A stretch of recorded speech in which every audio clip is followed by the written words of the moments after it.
Good evening. The day is over now, and whatever it asked of you, you can set it all down. There is nothing left to carry tonight.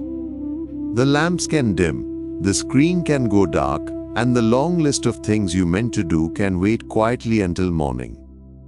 For the next little while, all you have to do is rest your body, soften your breath, and listen.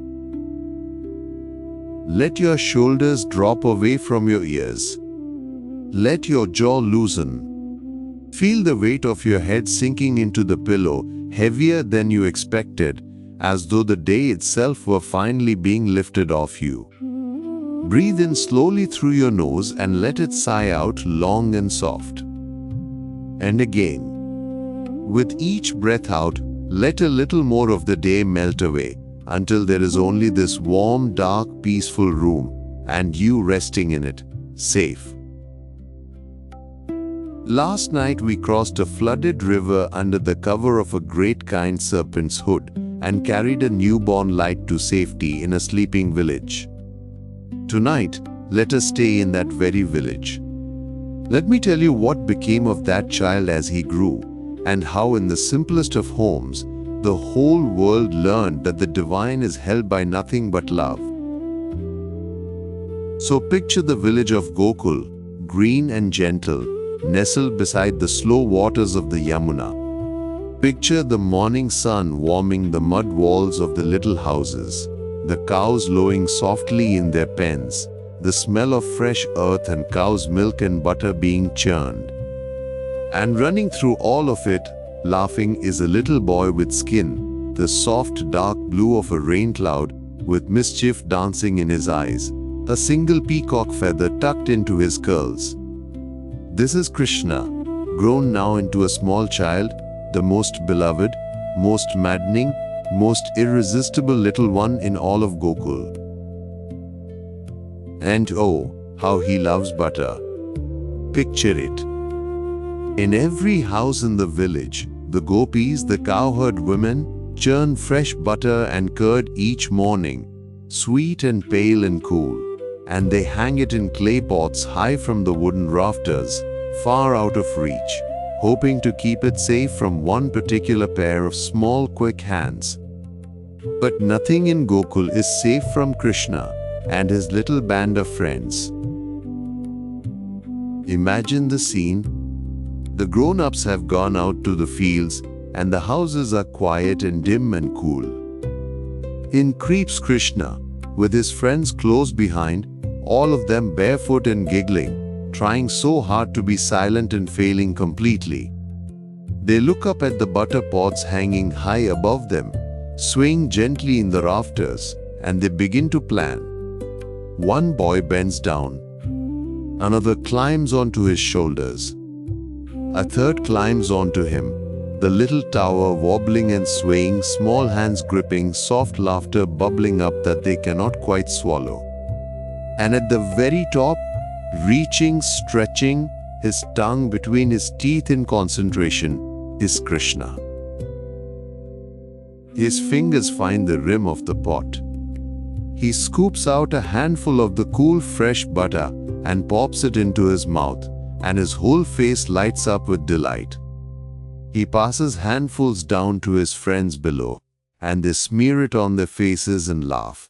Butter on their cheeks, butter on their noses, butter in their hair.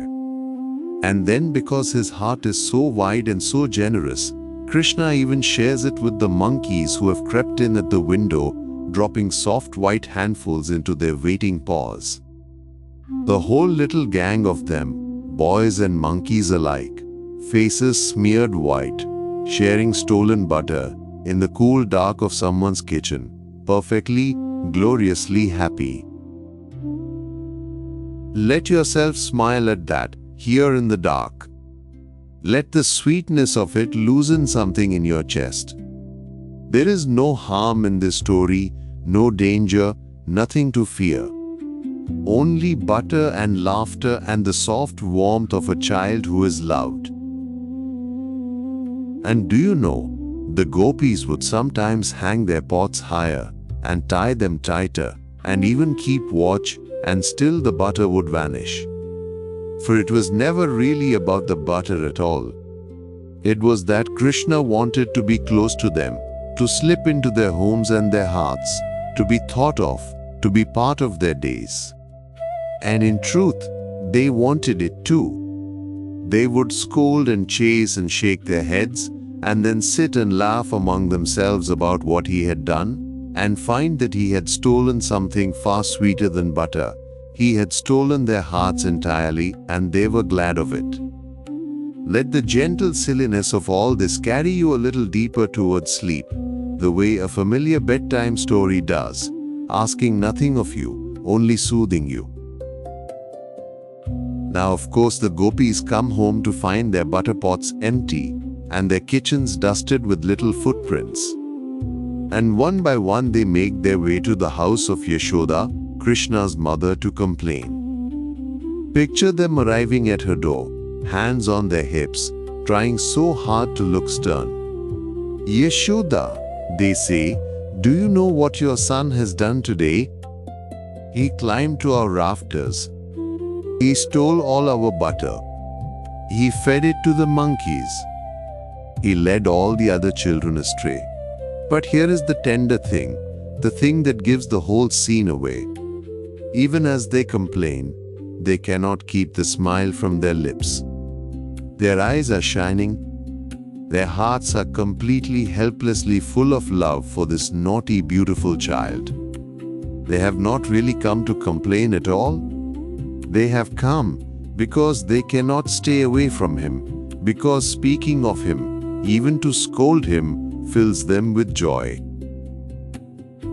And Yashoda listens, and she shakes her head, and she promises to speak to him, and inside she too is melting with love, even as she tries to look serious. For who could truly be angry at such a child? Sometimes she would catch him in the very act, his small hands deep in the butter pot, his face already smeared white, and she would put on her sternest voice and ask him, "Was it you?"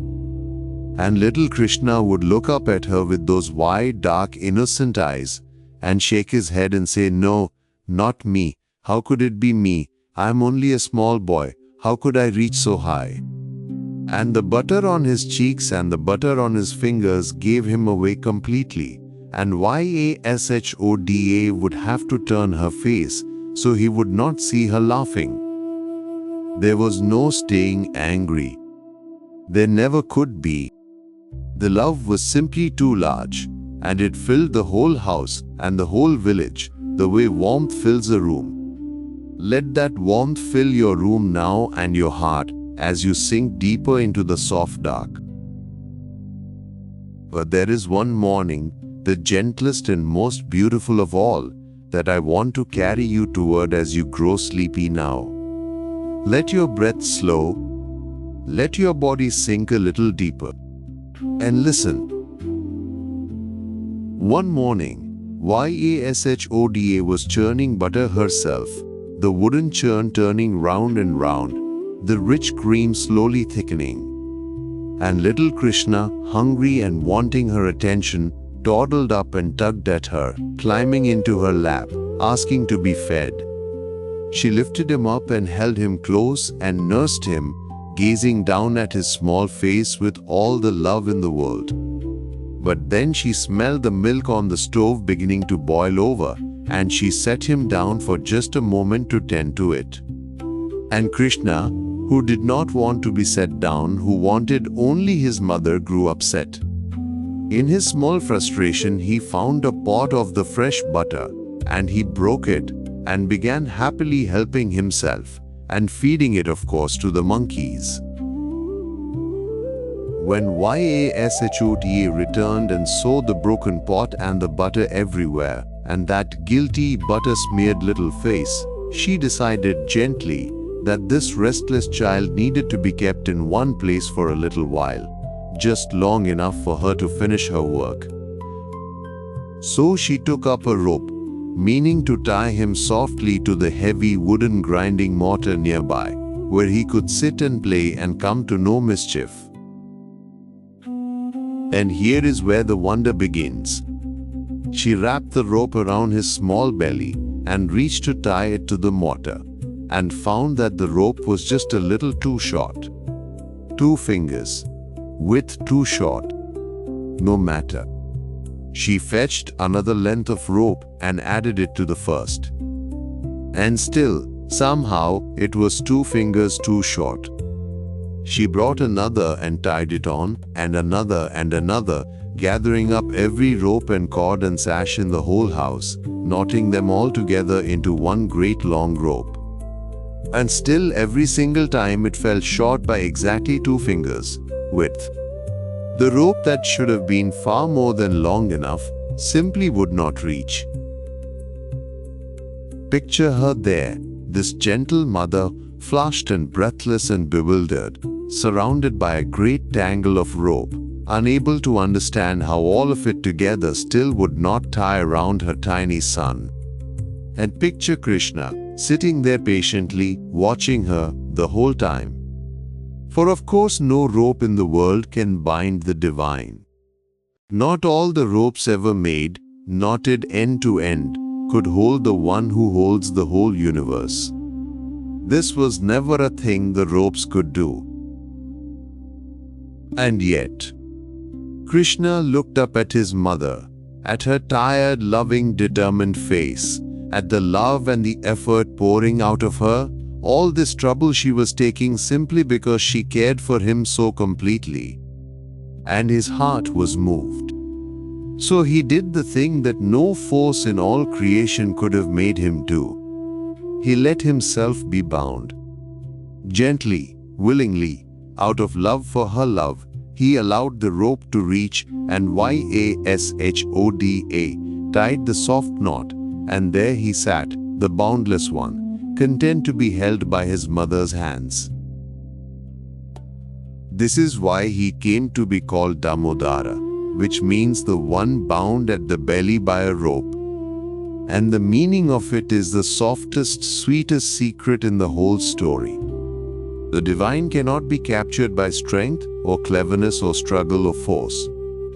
The infinite cannot be seized or held against its will by anything at all. But love, simple, patient, devoted love, the kind that keeps trying, the kind that ties one rope to another and never gives up, that love the divine surrenders to gladly. He is held only by the heart that loves him. And think how gently it all ended. Once he was tied, YASHODA smiled and kissed his small head and went back to her work content, never once knowing the wonder she had been part of. And Krishna sat by the grinding mortar, perfectly happy to be near her, watching her move about the house, listening to her hum. He did not pull at the rope. He did not wish to be free of it. To be bound by his mother's love was the sweetest place in all the world to be. There was nowhere he would rather sit. Imagine that contentment now, the deep ease of being held by love and wanting to be nowhere else, and let it spread softly through you, slowing your breath, quieting your mind. Let that settle over you now, as your breathing grows slow and deep. You do not have to be strong enough to hold what matters. You do not have to be clever enough, or do enough, or be enough in any of the ways the day demanded. You only have to love and be loved, and that gentle bond is stronger than any rope. And here is the part for you to carry down into sleep. That same love that bound Krishna to the mortar, that same tender presence that delighted in butter and shared it with the monkeys, that laughed through the village and let himself be tied out of pure affection. That love is near you now in this quiet room. You are not alone tonight. You are watched over by something that adores you exactly as you are, smeared with the day's mistakes, tired and imperfect and entirely, completely loved. Krishna is with you. There is nothing in you that needs fixing before you are worthy of rest. You are already held. So let the stress of the day dissolve in that warmth. Let your shoulders soften completely. Let your hands fall open and easy. Feel how the whole day, all its small frustrations and unfinished things, can simply be set down at the feet of a love that asks nothing of you but to let yourself be loved. Feel your breath slowing now, the in-breath gentle, the out-breath long and complete. Feel your body grow heavy and warm, sinking into the bed, held as softly as a child in a mother's lap. The butter is shared. The ropes are set aside. The village is growing quiet. The cows are settling. The lamps are going dim one by one across Gokul. There is nothing to do now but rest. Nothing to prove, nothing to hold, nothing to fear. You are loved completely, just as you are, and that love is sitting beside you in the dark, watching over your sleep with the tenderest of smiles. Let go now. Let the day drift away like a small boat on the slow river. Let yourself be held. Krishna is with you. Rest now. Breathe slow. Good night.